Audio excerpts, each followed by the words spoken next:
Audio Jungle.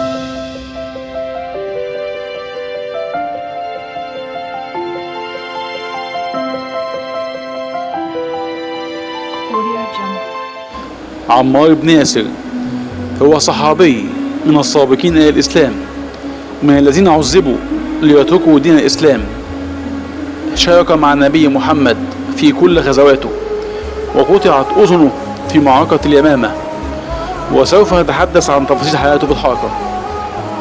ولد عمار في مكة عام 566 ميلاديا، وكان أبوه ياسر بن عامر قد جاء لمكة مع أخويه وهما الحارث ومالك ليبحثوا عن أخ لهم، ولكن أخواته رجعوا، وقام ياسر بن عامر بالتحالف مع أبا حذيفة ابن مخزوم، فزوجه بجارية اسمها سمية أنجبت له عمار بن ياسر، فأصبح عمار مولى لبني مخزوم.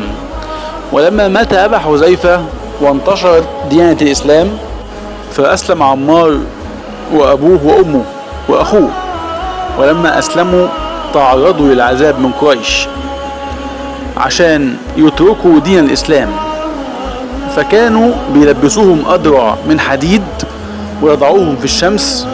فتخيلوا يا جماعة حجم العذاب اللي كان بيحدث، والجلد بيحصل فيه ايه لما الحديد ينصهر من حرارة الشمس. ومش بس كده، كان أبو جهل كان بيشتم أم عمار، وكمان كان بيطعنها بالحربة في قلبها لحد ما ماتت، فكانت أول شهيدة في الإسلام. وكان عمار نفسه كان بيتعذب لحد لما ما يدراش هو بيقول ايه. وكان النبي محمد كان بيمر بعمار وأهله وهم بيتعذبوا ومش قادر يدفع عنهم العذاب، فبيقول لهم صبرا آل ياسر فإن موعدكم الجنة. وكان بنو مخزوم ما بيسيبوش عمار إلا لما يذكر الآلهة بتاعتهم. وبعد كده عمار راح للنبي، فالنبي سألهم بيقول له ما وراءك؟ فعمار قال له شر يا رسول الله، والله ما تركوني إلا لما ذكرت آلهتهم. فالنبي قال له فكيف تجد قلبك؟ قال عمار مطمئن بالإيمان. فالنبي قال له فإن عادوا فعد، يعني نعمل زموه عشان ايه ما يعذبوكش اكتر من كده يعني. وبعد العذاب المتكرر ده لعمار، عمار هاجر ليثرب. ولما جه النبي ليثرب كان عمار عايز يعمل له مكان يصلي فيه للنبي يعني. وبالفعل عمار جمع الحجارة وبدأ ان هو يبني مسجد، فبنى مسجد قباء، وكان اول مسجد اتبنى، وكان عمار اول من اتخذ مسجدا يصلي فيه. ووصل عمار لمكانة عالية جدا بين المسلمين، وسيدنا محمد حبه حب شديد، فكان بيقول ان عمار املأ ايمانا الى مشاشة تحت عظامه، يعني من كتر ايمانه.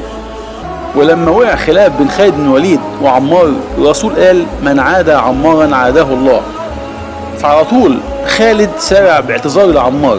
والنبي قال برضك عن عمار اشتاقت الجنة إلى ثلاثة، إلى علي وعمار وبلال. ومن درجات الهدى اللي وصل إليها عمار إن النبي قال برضك اقتدوا بالذي من بعدي أبي بكر وعمر واهتدوا بهدي عمار. شايفين يا جماعة مدى حب النبي لعمار قد إيه. وكمان عمار شارك في كل غزوات الرسول، وبعد وفاة الرسول شارك في حروب الردة وحروب الفرس والروم. وفي يوم معركة اليمامة صعد على صخرة وأخذ يصيح ويقول يا معشر المسلمين أمين الجنة تفرون؟ أنا عمار بن ياسر هلموا إلي، يعني اسرعوا إلي. وفضل يقاتل لحد ما قطعت أذنه في هذه المعركة، وبيقاتل أشد القتال.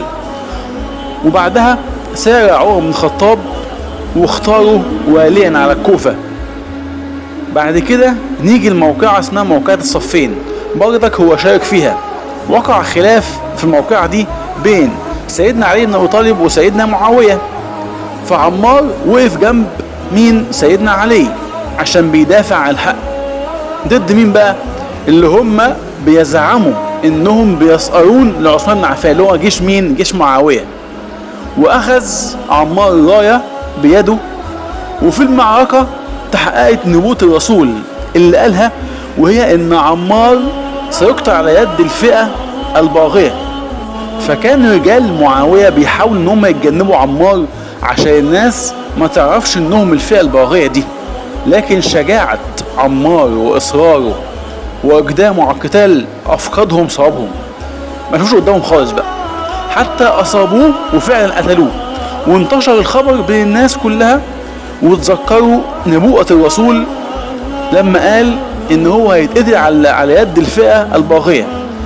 فزاد فريق علي بن ابي طالب ايمانا، وفي بلبلة حصلت في صفوف معاوية، وقال معاوية انما قتله من اخرجه من داره وجاء به للقتال.